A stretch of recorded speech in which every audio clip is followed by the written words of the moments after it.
শুকর আল্লাহ তাআলা আমাদেরকে আজকের এই জুমার দিন দুপুরের পরে হাজার কাজকর্ম থেকে ফারেগ করে এখানে আসার বসার সুযোগ করে দিয়েছেন। সেজন্য আল্লাহ পাকের শুকর আদায় করি আলহামদুলিল্লাহ। যারা এখানে বসছি মনোযোগ দিয়ে বসি, অল্প সময়ের জন্য, লম্বা কথা হবে না, শরীরটা সুস্থ না, দোয়া চাই।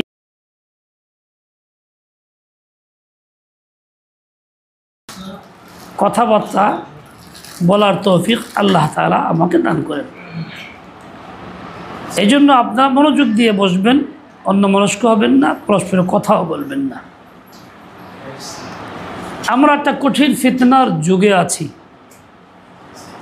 সব দিক থেকে ফিতনা আর ফিতনা। ফিতনা থেকে মুক্ত নিরাপদ কেউ নেই। নিজের ঈমানের উপরও ফিতনা, আকীদার উপরও ফিতনা, আমলের উপরও ফিতনা, সন্তানের উপরও ফিতনা, বাড়িঘরের উপরও ফিতনা, পাড়া প্রতিবেশীর উপরও ফিতনা।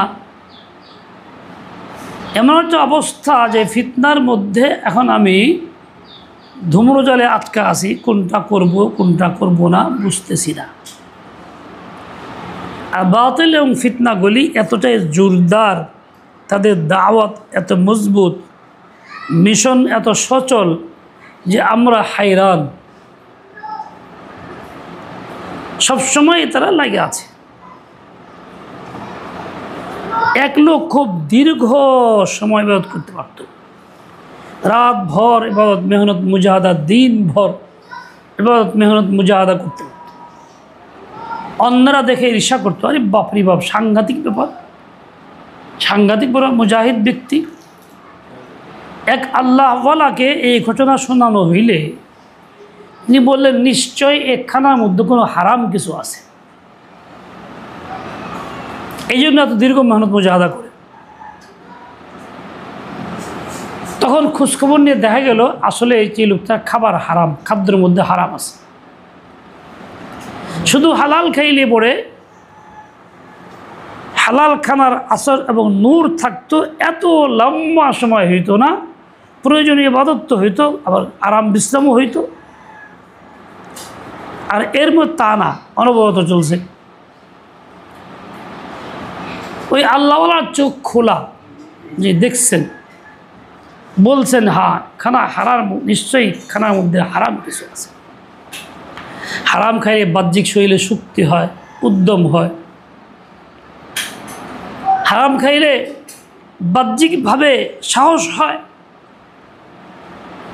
এই জন্য যারা নেশাখোর তারা খুব সাহসী হয়, খুব বড় বড় কথা বলে ফেলে, দীর্ঘ সময় না ঘুমায়, এই করে সেই করে, রাতভর ঘুমায় না, হারাম খাদ্যের আসে।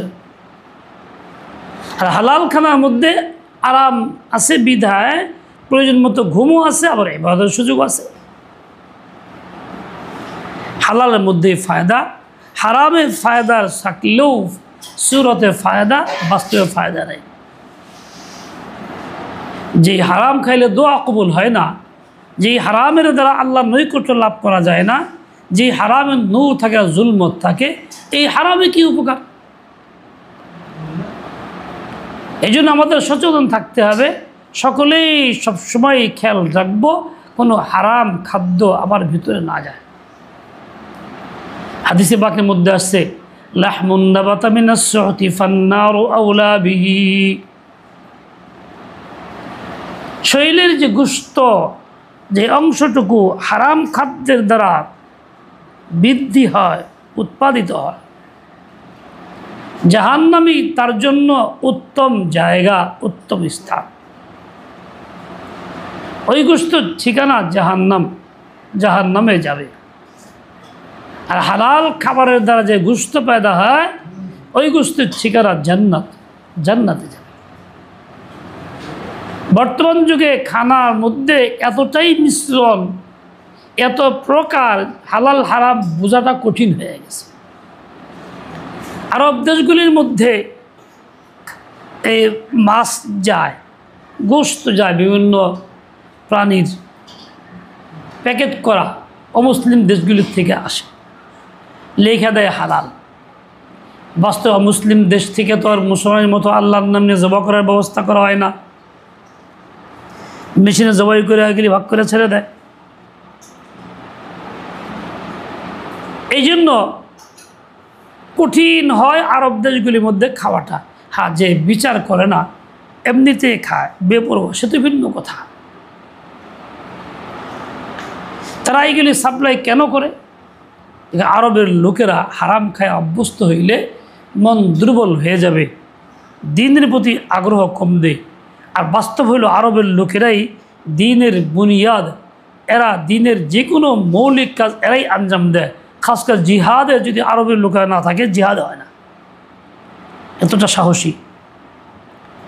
এদের রক্ত পাক হালাল, সেই জন্য এর আসর নষ্ট করার চক্রান্ত করেই এই হারাম খাদ্যগুলি হালাল নামে দিয়ে দেয়।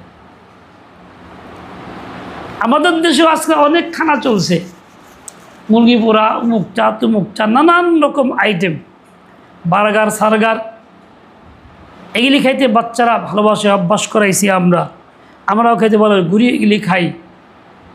বাস্তব হলো এর মধ্যে বেশিরভাগই হারাম মিশ্রিত খাবার থাকে। এই যে আজকাল যে সেমাই থাকে, লাচ্ছা সেমাইগুলি, এর মধ্যে বেশিরভাগ হারাম থাকে, কেননা চর্বি থাকে জীবজন্তুর। আর এই চর্বিগুলি বাংলাদেশে উৎপাদিত হয় প্রয়োজনের 35%, আর 65% আমদানি করতে হয় বাইরের থেকে। বাইরে অন্য রাষ্ট্রের মধ্যে শোয়ারের চর্বি, হারাম জীবজন্তুর চর্বি মিশায় এগুলি তারা দেয়। এভাবে সাবানগুলি পর্যন্ত হারাম চর্বি দ্বারা তৈরি হয়। অনেক খাবার, চকলেটগুলি, বিদেশি চকলেট, আমাদের অনেকেই দেশ বিদেশে থাকে, মুসলিম দেশেও থাকে, তারা সমস্ত চকলেট পাঠায় বিভিন্ন রকম, বাল বাচ্চাদের আমরা খাওয়াই, খুব সফট, খুব সুস্বাদু। যত সফট সুস্বাদু চকলেট সবগুলির মধ্যে শোয়ারের চর্বি আছে। এই জন্য আমাদের মুরব্বীরা সচেতন, যারা বিদেশি চকলেট খায় না, খাওয়ায়ও না। আপনারা ভালোবাসেন, বাচ্চাদেরকে দেন, নিজেরাও খান হারাম, বাচ্চাদেরকেও হারাম খাওয়ান।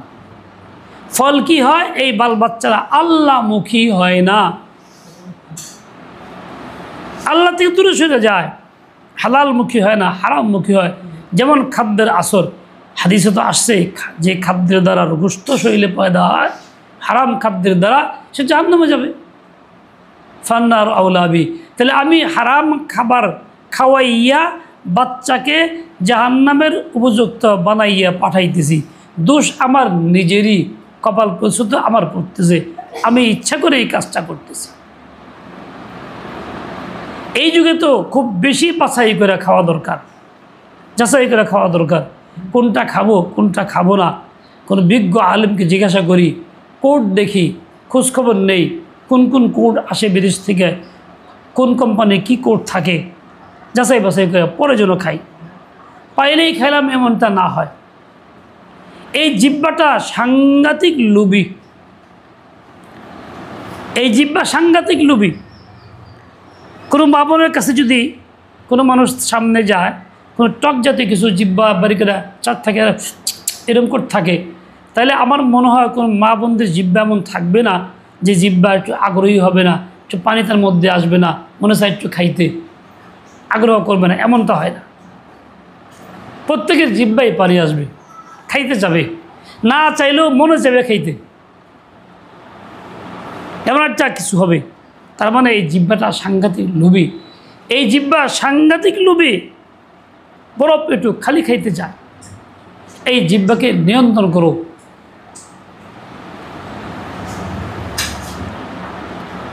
সাইয়্যিদুনা আবু বকর সিদ্দিক রাদিয়াল্লাহু আনহু একটা ঘটনা আছে, হাদিসের মধ্যে আছে, সবচাইতে কোন অঙ্গটা বেশি খারাপ? এর জবাবে হুজুর দেখাইছেন জিহ্বা।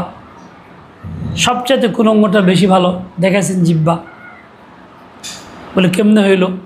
বলে এই জিহ্বা দিয়েই হালাল হয়, এটা দিয়ে হারাম হয়, এই জিহ্বা দিয়ে ঈমান হয়, এই দিয়ে কুফর হয়, এই জিহ্বা দিয়া আল্লাহর মারিফত হয়, এটা দিয়ে আল্লাহ পাকের সাথে আদাওয়াত পয়দা হয়। ভালো মন্দ নিরক এই জিহ্বা, এবং এই জিহ্বাটাই সত্যিকার অর্থে সকল ফিতনার মূল। সকল ফিতনার মূল। কথা বললাম, খেয়াল করলাম না, কারো ইজ্জতে লাগলো, কারো মানসিকতায় লাগলো, বা সে শত্রুতা শুরু করলো। কোনো এক লোক গতকাল শুনলাম বিয়ে করছে, বাল বাচ্চা বড়, বিয়ে শাদী করাইছে, প্রথম জীবনে একবার শ্বশুরবাড়িতে বিয়ে শাদীর পরে প্রথম গেছে যে ফিরে নিতে, আর জীবনে আর যায় না, আজ পর্যন্ত যায় নাই। কেউ নিতে পারে না। কেন নিতে পারে না? বলে শ্বশুরবাড়ির সাথে কী নিয়ে একটা কথা নিয়ে লাগছে, ওইটার জন্য আজ পর্যন্ত জিদ ধরে বসে রয়েছে, সে আর যায় না। ওই কথা লাগছে কেন? জিব্বা চলছে দেখেই লাগছে। শ্বশুরবাড়ির লোকেরা জিব্বা দিয়ে কিছু একটা কইছে, জিব্বা এমন ফিতনার মূল হইল, জামাই জীবন বরাতের বাড়িতে আসে না, মেয়েকে আসতে দেয়, নিজে কখনো আসে না, ভালো মন্দ কোনো অনুষ্ঠানে না, দাওয়াতে শরীক হয় না। একজন মুসলমান তো এরকম সম্পর্ক ছিন্ন করে থাকতে পারে না, অনুমতি নাই। লা ইয়াহিল্লু লিইমরিইন মুসলিমিন আন ইয়াহজুরা আখাহু ফাওকা সালাসি লায়ালিন। কোনো মুসলিমের জন্য অনুমতি নাই যে সে 3 দিনের বেশি সময় কারো সাথে সম্পর্ক ছিন্ন করে থাকবে। এই জিহ্বা দিয়ে কথা বলবে না, সালাম আদান প্রদান করবে না, হাল হাকিকত জিজ্ঞাসা করবে না, কথা বলবে না, এরকম করার অনুমতি শরিয়াতে নাই। এরকম যে করে সে কবিরা গুনাহে লিপ্ত। আমরা কবিরা গুনাহ বলতে বুঝি শুধু নামাজ না পড়া, মিথ্যা কথা বলা, গীবত করা, ইজ্জত সম্মান নষ্ট করা, চরিত্র নষ্ট করা। কিন্তু এছাড়া কিছু কবিরা গুনাহ এমন আছে যেগুলি আমাদের বুঝেই আসে না। যেমন এই যে জিহ্বা দিয়া কিছু একটা ঘটনা দেই, অথবা সম্পর্ক ছিন্ন করে দিলাম, মাসকে মাস, বছরকে বছর, হ্যালো কথা নাই, দেখা সাক্ষাৎ নাই, মনে চায় না, তার প্রতি একটা মনের ভিতরে দুঃখ বেদনা আছে, হিংসা আছে। কোনো এক লোক আমাকে বলছিল মৃত্যুর আগে, হুজুর 29 বছর হইল এই মসজিদে যাই না, এদের সঙ্গে ওঠা বসা নাই। আমি বোঝাই বলছি আপনি আজকেই তওবা করেন, মসজিদে মানুষ খারাপ বলবে, চিৎকারি করবে, করুক চিৎকারি, আল্লাহর কাছে তো বিপদে পড়বেন না, জাহান্নামে হবেন না, খবরদার জলদি করেন। যাকে তার বুঝ আসছে, আল্লাহ দিছে, নামাজ পড়ে দুনিয়া থেকে গেছে, মসজিদে গিয়ে কতটা মারাত্মক তার জন্য। একাধারে 29 বছর সম্পর্ক ছিন্ন, মূল তো জিহ্বাই। ওই লোকটা শ্বশুর বাড়ি যায় না, 25-30 বছর হয়ে গেল, ওটাও তো মূল জিহ্বাই। জিহ্বার কারণে এই ঘটনাটা ঘটছে, আর এই সম্পর্ক ছিন্ন করেছে। একদম নামাজে দাঁড়াইছে, আপনি কোনো কাজে চলে গেছেন, এখন সেই লোকটা আপনাদের নামাজ ভাঙ্গে দিল। এই বাংলা কেন? বলো এটা সুন্নত বা নফল, পরে বললো চলবে। ভাঙলে তো কাজা করতে হবে নিশ্চিত, পরে পড়তে হবে, চলবে মানে পড়তেই হবে, কিন্তু ভাঙ্গাটা যায় আছে কিনা? বলে এই ভাঙ্গাটা হারাম। যদি কোনো ওযর শরঈ না থাকে, এমনিতে ভাঙ্গে দেওয়াটা হারাম। আল্লাহ পাক বলছেন, মাওলানা কারীম বলছেন, লা তুবতিলু আমালাকুম ইয়া আইয়ুহাল্লাযীনা আমানু আতিউল্লাহ ওয়া আতিউর রাসূল ওয়া লা তুবতিলু আমালাকুম। হে ঈমানদার পুরুষ নারী, তোমরা আল্লাহ পাকের হুকুম মানো, রসুলের ইতাআত অনুকরণ করো, এবং নিজের কোনো আমলকে ভাঙ্গা বাতিল করে দিও না। মনে কোনো নফল না পড়লে কী হলো, পরে পড়মুনি না, ভাঙ্গে দিও না। হ্যাঁ, ওদের শরীর থাকে যদি, তাহলে ভাঙ্গো। উজর হয়ে গেছে গা, এমনি ভাঙ্গা হয়ে গেছে গা, ছেলেটা পড়ে গেছে উপর থেকে নিচে, মারা যাবে না ধরলে, বা অনুমতি আছে শরীয়ত সম্মত কারণ, ওজর শরঈ। পাশে আগুন জ্বলতেছে, বাচ্চা দৌড়ায় আছে, আগুনে গিয়ে পড়বে, ওই নামাজ ধরতে পারবে, কারণ জানে বড় ক্ষতির মধ্যে পড়বে, এটা ওজর আছে। ভিন্ন জিনিস। এভাবে স্বাভাবিক অবস্থায় ভাঙ্গিয়ে দেওয়ার অনুমতি নাই, কারণ তুমি আমল শুরু করছো আল্লাহ তাআলার জন্য, হয় নফল লাজিম করছো নিয়ত করে নিজের উপরে, কিংবা ওয়াজিব তো আল্লাহর দেওয়া লাজিম করা, নিয়ত করছো লাজিম করে নিছো, এখন তুমি ভাঙতে আর পারবা না। ঠিক তেমনি তুমি বিবাহ একটা আমল, তোমার জন্য সুন্নত, বৈধ, ক্ষেত্রে বেশি মুবাহ, তুমি বিবাহ ভাঙতে চাও, যদিও এটা ফরজ না করাটা করছো, যখন বিনা করে ভাঙতেও পারবে না অজুর শরী ছাড়া, তুমি বলবো না ভেঙে দেই কী বিয়ে বাংলে কী করা আমার ইচ্ছা না করা আমার ইচ্ছা, আমার দেহ যাকে খুশি তার দেহ আমার, স্বাধীনতা আমার, যারে খুশি তারে দেবো, এটা বলার অধিকার তোমার নাই। এটা কাফেরের কথা, মুশরিকের কথা। বিবাহ হয়েছে বহাল রাখো, বিবাহের আমলটা চলুক, ভেঙ্গে দিও না ইচ্ছাকৃত।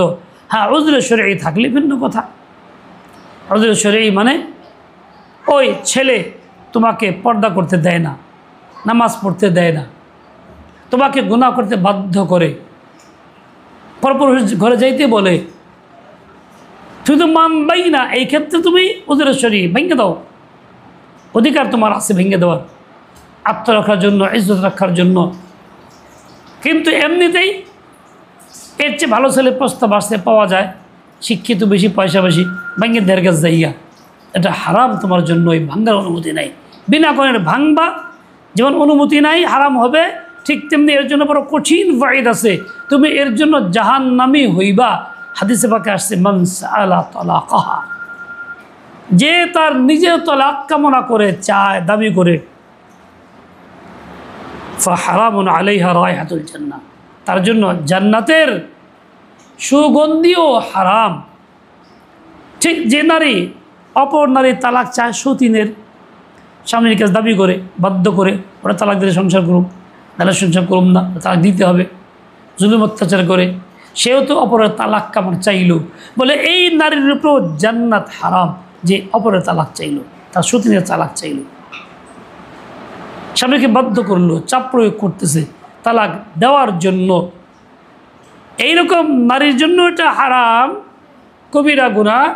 যদিও তসবিহ পড়ে, তাহলিল পড়ে, বুরকা পড়ে, যদিও বাহ্যিক খুব ভালো মানুষ, তার নেককার বলে, যদিও হজ করে, যদিও উমরা করে, কিন্তু সে তালাক চায়, সতীনের তালাক চাইতেছে, বলে তোমার জন্য জান্নাত হারাম, জান্নাত হারাম, জান্নাত হারাম।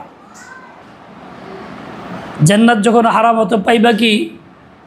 বিপরীত জাহান্নামী তো পাইবা, আর কি মিলবে? যাই হোক, কোনো আমল ভেঙ্গে দেওয়ার অনুমতি নেই। শুরু করছো তো করছো, ওটাকে বহাল করো। হজরে শরঈ থাকলে ভিন্ন কথা, হজরে শরীর কারণে ভাঙ্গার অনুমতি আছে, তাছাড়া না। কাজে বিবাহ শাদী ইত্যাদি ভাঙ্গার মধ্যে যে সমস্ত কারণ বর্তমান পাওয়া যাইতেছে, এগুলো কিন্তু কারণই না, এগুলো অকারণ, অকারণকেই কারণ মনে করা হইতেছে। আর এইভাবেই সংসারে অশান্তি আসতেছে, সমাজের মধ্যে অশান্তি আসতেছে, শান্তি থাকতেছে না, দিন যাইতেছে, পরেশানি বাড়তেছে, পরেশানি বাড়তেছে।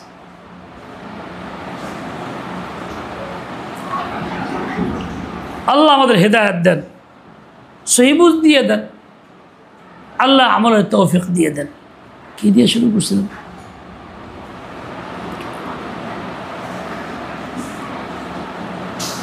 কি দিয়ে শুরু করছিলেন?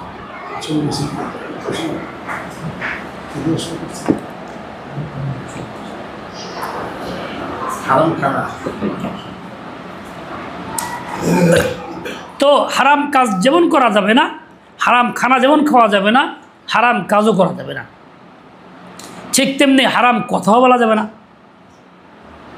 কথার মধ্যেও হারাম আছে। আল্লাহ পাকের নাফরমানির কথা যত প্রকার সব হারাম। আল্লাহ পাকের নাফরমানির কথা মিথ্যা হারাম, গীবত হারাম, তুহমত লাগানো হারাম। এরকমভাবে যত প্রকার কথাবার্তা মুখ দিয়া হয়, ঠিক তেমনি শিরকি আকীদার কথা, বদদিনী কথা, প্রচার প্রসার, নাজায়েজ জিনিস প্রচার করা, অন্যকে বলা দাওয়াত দেওয়া, হারাম কাজের দাওয়াত দেওয়া মুখ দিয়া, এসব নাজায়েজ এবং হারাম কথা। বলে হারাম কথাটাও তোমার জন্য ধ্বংসের কারণ। মানুষ যখন হারাম খানা খাবে না, হারাম আমল করবে না, হারাম কথা বলবে না, তাহলে এই লোকটা আল্লাহ তাআলার একান্ত আপন হয়ে যাবে। তার দোয়া কবুল হবে, সে মুস্তাজাবুদ দাওয়াত হবে। আমরা মনে করি শুধুমাত্র আল্লাহর নাম ইসমে আজম নিলে দোয়া কবুল হয়, তাই ইসমে আজম তালাশ করি, ইয়া হাইয়্যু ইয়া কাইয়্যুম পড়িও বলি। তুমি ইসমে আজম পড়ে যে দোয়া কবুল করাইতে চাও, তার চেয়ে বেশি দোয়া কবুল হবে তোমার এই আমলের দ্বারা।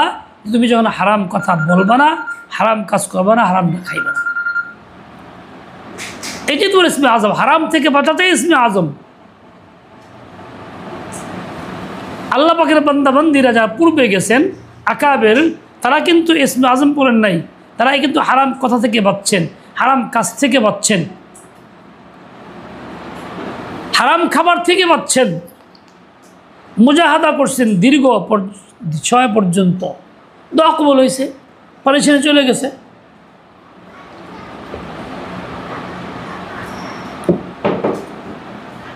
তাদের আসল মুজাহাদা ছিল এর মধ্যে। দিন আমাকে এই কথা শেখায়, তুমি মুজাহাদা করো, হারাম বর্জন করো। আজকাল একটা হারাম খুব বেশি চলে, সেটা হলো চোখের দেখা হারাম। মোবাইলে আপত্তিকর জিনিসগুলি, উলঙ্গপনা, বেহায়াই, নোংরা কোনো কাজ, নোংরা কোনো আকিদা বিশ্বাসের কথা প্রচার প্রসার ফলাও, এই সব কিছু এর মধ্যে আছে। এই চোখের দ্বারা এই হারাম কাজগুলি করা হইতেছে, হারাম দৃশ্যগুলি দেখা হইতেছে।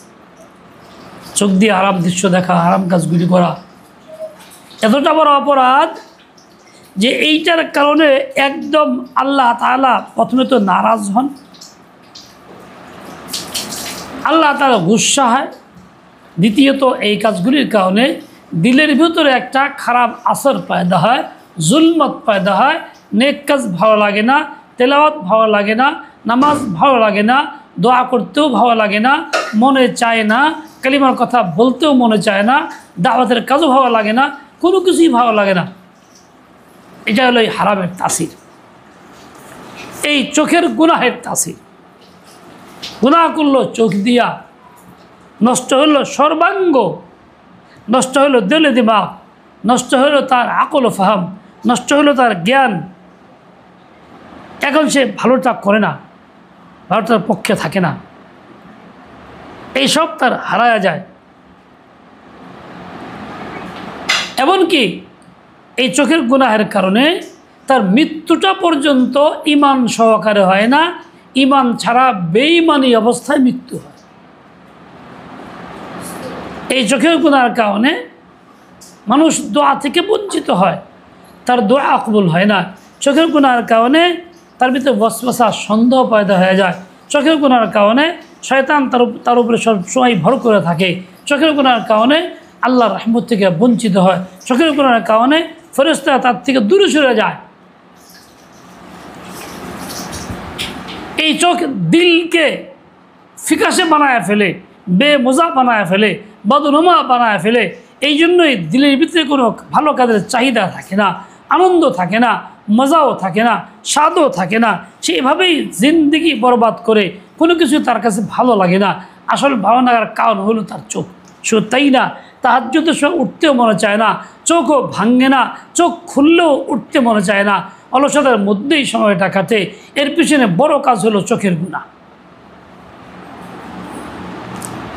যদি আমরা এর থেকে বাঁচতাম, তাহাজ্জুদ নসিব হইতো, দোয়াও নসিব হইতো, পারিশানি কমতো, সকল কাজে বরকত নসিব হইতো।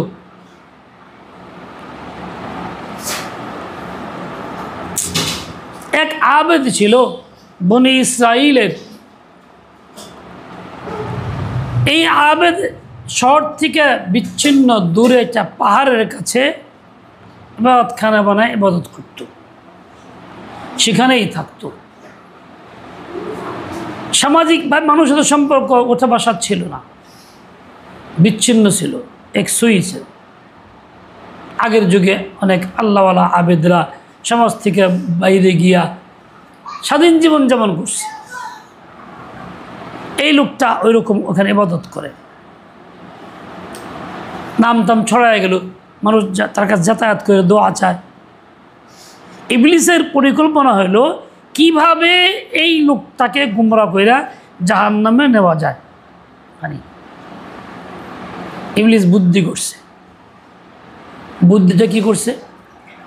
ওই দেশে বনি ইসরাইলের ওই শাসক রাজা যে ছিল, তার মারা গেছে, তার 2টা ভাই, 1টা বোন। ভাই 2টা এখন রাজত্ব নিয়ন্ত্রণ করে, বোনটা খুব বেশি অসুস্থ। অনেক চিকিৎসা করছে, কোনো ফল হয় না, ভালো হয় না। এভাবেই চলতেছে বড় কষ্টে বছর কি বছর। ইবলিস গিয়া বিরাট পাগড়ি, বিরাট জুব্বা, তসবি হাতে, হাতে লাঠি, গিয়া আওয়াজ দিয়ে বলতেছে, এই শোনো। ওই মহিলাকে বলতেছে, তুমি সুস্থ, চিকিৎসা করো, ভালো হয় না, তুমি কি ঝাড়াইতে যেতে পারো না? কিন্তু আল্লাহওয়ালার কাছে ঝাড়াইতে পারো না? কোথায় যাবো আমি তো চিনি না। বলে অমুক পাহাড়ের কাছে এক বড় আবেদ আল্লাহওয়ালা আছে, তাদেরকে ঝাড়াইবা। ভাইদের গিয়ে বললো পরিচয় দিয়া, নিমক হারাম, বাপেরটা খাও, শুক্র আদায় করো না, বোনটা অসুস্থ দীর্ঘদিন যাবৎ, চিকিৎসা করো না, তো হুজুর ভালো তো হয় না। বলে আরে বেউকুফ, ঝাড়াও, অমুক বড় আল্লাহওয়ালার কাছে নিয়ে ঝাড়াই আনো, ভালো হবে। তারা চিন্তা করলো কথা তো সুন্দর, গিয়া দেখি। রিকোয়েস্ট করলো, কোনো ক্রমে সে রাজি না। বলল ভাই আমি তো ঝাড়ফুঁক দিই না, আর মহিলার ব্যাপার বেপর্দা, সুতরাং আমি এই কাজে যেতে পারবো না। এভাবে বারণ করে 1 দিন 2 দিন যাই থাকে, রিকোয়েস্ট করতে থাকে, করতে করতে এক পর্যায়ে দিল নরম হয়েছে। ঠিক আছে, আয়না দিও, নিয়ে এসো। যারা দিয়ে দিয়েছে, গেছে গা, মনে কোনো খারাপই নাই, বসবাসা আসে নাই, স্বাভাবিক জীবনযাপন করছে। আর বলে সকাল বিকাল ছাড়তে হবে, সকালবেলা আনা তো মুশকিল, তাই পাশে একটা রুম করে দেই, থাকবো, মাঝে মধ্যে আপনি চলে ফু দিবেন, আর কিছু না। আচ্ছা ঠিক আছে, ঝামেলা নাই, রাজি হয়েছে, রুম করে দিছে। টাইম মতো গিয়ে ফু দিয়ে আসে। 2-3 দিন গেছে, এখন বলছে হুজুর একটু বসেন, চা খান। চা দিছে, খাইছে। পরের দিন গেছে, একটু হাসি দিয়ে কথা বলছে। আস্তে আস্তে একটা মনের দুর্বলতা আসছে, তার প্রতি আকর্ষণ হয়ে গেছে। হইতে হইতে এমন আকর্ষণ হয়েছে, শয়তান তাকে উদ্বুদ্ধ করে অন্যায় করেতে মজবুর করছে। পরে একদিন মেয়ের সঙ্গে অন্যায় যে রয়ে গেছে। ভাইরা থাকে আলাদা, মেয়েটা আলাদা, সে আলাদা নীরব জায়গাতে। হঠাৎ করে চিন্তা করলো, এ ভাইদেরকে বলে দিলে আমার তো মৃত্যুদণ্ড আসবে, করা যায় কি? শয়তানি এসে বুদ্ধি দিল, এক কাম কর, মেরে ফেলা, গুমনাম করে দে। মেরে ফেলছে। এখন কী করবো? সব তাড়াতাড়ি দাফন করে দে। দাফন করে দিয়েছে, তারা ওরা দাফন করছে মাটির নিচে, কিন্তু সামান্য চুলের মাথা বাইর হয়ে রয়েছে, টের পায় নাই।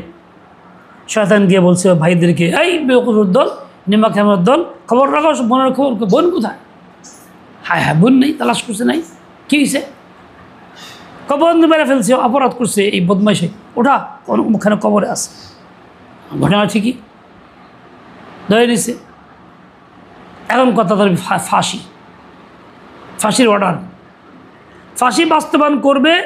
ঠিক আগ মুহূর্তে ইবলিস তার কাছে ওই আগের মতো খুব জুব্বা টুব্বা পোশাক পরে গিয়ে হাজির। এই লোক এখন খুব চিন্তা করে, আবেদ মানুষ, আলেম তো না, আলেম নাই, খালি চিন্তা করে কী করি এখন। বলে হুজুর পরামর্শ দেন, কী করে বাঁচতে পারি? ইবলিস বলে একটা বুদ্ধি একটা আছে বাঁচতে পারস। বলে কি? আমার শ্রদ্ধা কর, আমার শ্রদ্ধা করলে ফাঁসি মাফ হয়ে যাবে। চিন্তা করলো জান বাঁচান ফরজ, শ্রদ্ধা করে জান বেঁচে যাই। যেই শ্রদ্ধা করছে বলে এবার মুক্ত হয়ে গেলাম, যা জাহান্নামে যা। ফাঁসি হয়ে গেছে। শেষমেশ ইমান হারা হইয়া, মুশরিক হইয়া, শয়তানকে সাজদা করা জাহান্নামে হইল। শুরুটা কি ছিল? শুরুটা একদম স্বাভাবিক, ভালো কথা ছিল, কল্যাণের ইচ্ছা ছিল, ক্ষতি না, ভালাই চাইতেছিল। কিন্তু এটা এমন একটা সম্পর্ক হয়েছে এভাবে। মানুষ কিন্তু একদিনের ক্ষতির মধ্যে পড়ে না, হালাল থেকে হারামে চলে যায়। হারাম তো কথাই নাই। বলছে এটা হলো কেন? চোখের কারণে, চোখ দিয়ে দেখছে ঝাড়ু দিতে গিয়া, দেখি খুব সুন্দরী, ভালো লাগছে, আস্তে আস্তে দুর্বল হয়ে পড়ছে, আসক্ত হয়েছে, অপরাধ জড়াইছে। মূল হলো চোখ, হারাম দৃষ্টি। আজকাল বহু নারী সংসার ছাইরা কোথাও ড্রাইভারের সাথে যাইতেছে গা, কোথাও কোন বাবুসের সাথে যাইতেছে গা, কোথাও কোন রাজমিস্ত্রির খাম্মা দেয় বাড়িতে হ্যালো হয়ে গেছে গা। এ ঘটনা আমাদের এলাকায় অনেকটি আছে। স্বামী থেকে বিদেশে ঘর বানাইতেছে, রাজমিস্ত্রি কাম করে, কামলা, কয় পয়সা বেতন, স্বামী এত টাকা পয়সা থুয়া তার লয়ে গেছে গা। এর মূল কারণ কি? চোখ। চোখ দিয়ে দেখছে, কথাবার্তা বলছে, এই চোখে হারাম করছে। এই হারামটা কেমন হারাম করাইছে, একবারে ধ্বংস করে দিছে। মান সম্মান, ইজ্জত, বাপ মার, তার নিজের টাকা পয়সা সব কিছু হারায় গেছে, একদম খতম। এই চোখে হারাম যদি না করতো, হারাম দৃষ্টি না করতো, ওদের সাথে দেখা সাক্ষাৎ না করতো, কথাবার্তা না বলতো, কথাবার্তা তখন হইতো না, ঠিকই পাইছে যাইতো। কোনো এক মহিলা আমাকে এসে খুব কাঁদছে যে হুজুর স্বামী মারা গেছে, খুব বিপদে আছে, 2 বছর হয়ে গেল, আল্লাহ মাফ করে কিনা, অনেক কথা। এক পর্যায়ে বলতেছে স্বামী টাকা পয়সা পাঠাইতো বিদেশ থেকে, আমি তার 30 লাখ টাকা নষ্ট করছি, অন্য সঙ্গে ছেলের সঙ্গে সম্পর্ক হয়েছে, তার সাথে উঠা বসা করছি, আমার স্বামীর 2টা বাচ্চা আমি ফালাই নষ্ট করছি, স্বামী জানে না। অসুস্থ হয়েছে, বাড়িতে আসছে চিকিৎসা করার জন্য, চিকিৎসা করতে হাসপাতালে ভর্তি হয়েছে, জটিল অবস্থা। আমি কত কাঁদছি আমার রাখার জন্য, থাকি নাই, সন্ধ্যাবেলা চলে আসি, 7 দিন পরে মারা গেছে। এখন বুঝি কত অপরাধ করছি। এই সব কিছুর মূল কারণ ছিল কি? চোখ এবং এই মোবাইল দিয়ে দেখছে, কথাবার্তা বলছে, এই বাস শুরু হয়ে গেছে। দুনিয়াও গেল, আখিরাতও গেল। স্বামীর সংসারে থাকে, সম্পদ ভোগ করে, আর স্বামীকে হত্যাকারী হইল, অবহেলায় তাকে শেষ করে দিল, খেদমত করলো না। এখন তার ফিকির পয়দা হইতেছে, তাই তা আসছে। কাজেই তুমি স্বাভাবিক মনে করো না এই চোখের দৃষ্টিকে, এই মোবাইলকে তোমাকে ধ্বংস করার জন্য এইটাই তৈরি করা হয়েছে। শয়তান মার্কা যা তারা তৈরি করছে, তো ধ্বংস করার জন্য বেপর্দার নিজাম চলছে। তুমিও বেপর্দা হইতেছো। চোখ দিয়ে তুমি দেখো, ঠিক তোমার স্বামীও দেখে, স্বামীও এরকম বিভ্রান্ত, আক্রান্ত। বহু স্বামী নিয়ে অভিযোগ আমাদের কাছে আসে, হুজুর সমস্যা, মেয়েদের সঙ্গে কথা বসা, যে কথাবার্তা তার সাথেই বলে, ভালো করে কথা বলে না, বাড়িতে এসে ঠিকমতো খায় না, এই না সেই না, বাজার করে দেয় না, এক দিন রাত ব্যস্ত তাড়াতাড়ি নিয়ে এই চলছে, খুব অশান্তি, নানান কথাবার্তা আমাদের কাছে আসে, নানান কিছু অভিযোগ। মূল কারণ তো একটা, গুনাহ। তো হারাম কথাও না মুখ দিয়ে, হারাম খাবারও না, হারাম কাজও না, আমল বাতিল করাও না, চোখ দিয়ে হারাম দেখাও না। এই সব থেকে যদি বাঁচতে পারি, তাহলে আল্লাহ আমাকে ফিতনামুক্ত নিরাপদে রাখবেন, ইমান আমলের সাথে রাখবেন, দ্বীনের উপর রাখবেন। আমি শয়তান হয়েও মরবো না, বেমান কাফের হয়ে মরবো না।